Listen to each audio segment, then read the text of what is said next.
ابھی ہم نے دیکھا کہ ہمارے مقتدر اعلیٰ اور حکام بالا سے لوگ ملنے کے لیے آتے ہیں تو وہ سینوں پر ہاتھ رکھ کے سلام کرتے ہیں، ہاتھ ملانے سے بھی گریز کرتے ہیں کہ شاید اس سے ہمیں بیماری نہ لگ جائے. تو مصافحہ یہ بیماری نہیں ہے. جبکہ ہمارے نبی پاک علیہ الصلوۃ والسلام کا فرمان علی شان ہے کہ بیماری متعدی نہیں ہوتی. بیماری متعدی نہیں ہوتی، ٹھیک ہے، لیکن بعض بیماریاں ایسی بھی ہوتی ہیں جس میں احتیاط کے احکامات موجود ہیں. یعنی کہ احتیاط سے منع نہیں کیا، نہ کہ آپ اسلامی شاعر کو ہی ختم کر دیں. احتیاط سے اسلام نے احتیاط کا ہمیں حکم دیا، جی بالکل، لیکن اسلام اور اسلامی شعار کو ختم کرنے کا حکم نہیں دیا. بالکل.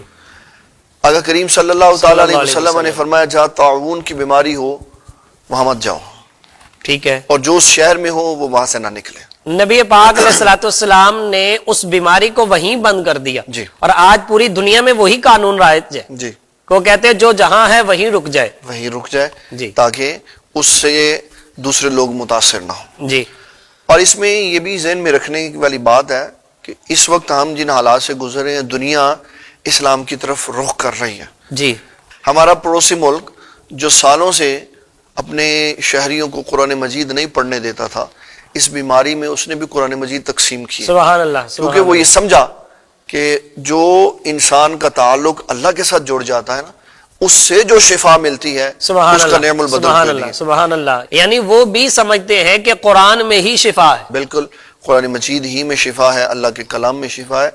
ہمارے ہاں اس بیماری سے بچنے کے لیے اسکول بند کر دیے، ٹھیک ہے، یونیورسٹیز اور کالجز بند کر دیے، لیکن خدارا مسجد نہ بند کرو. وہیں تو اللہ کو جا کے اپنے گناہوں کی معافی مانگ کر اللہ کو منانا ہے. اور پھر اس کے اوپر یہ بھی کہا جاتا ہے کہ جی نہیں، ہم مسجدیں نہیں بند کر رہے، ہم تو اجتماعات بند کر رہے ہیں.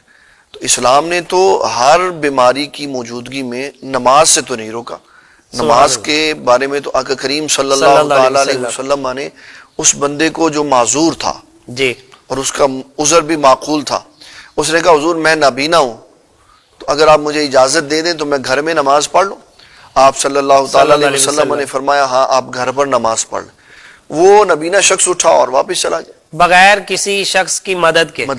جی. آقا کریم صلی اللہ علیہ وسلم نے جب ان کو جاتے ہوئے دیکھا، آپ نے ان کو بلایا، آپ نے فرمایا آپ اذان کی آواز سنتے؟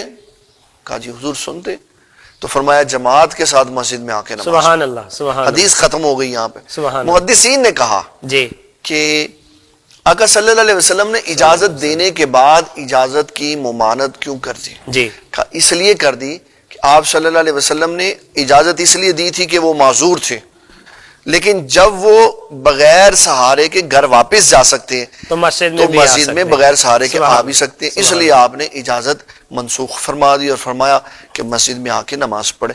یہ ان کی آنکھوں کا عذر ایک بڑا سیریس عذر تھا جی، جو اللہ تعالیٰ کی طرف سے تھا، لیکن اس کے اندر بھی نماز جماعت سے چھوڑنے کی اجازت نہیں.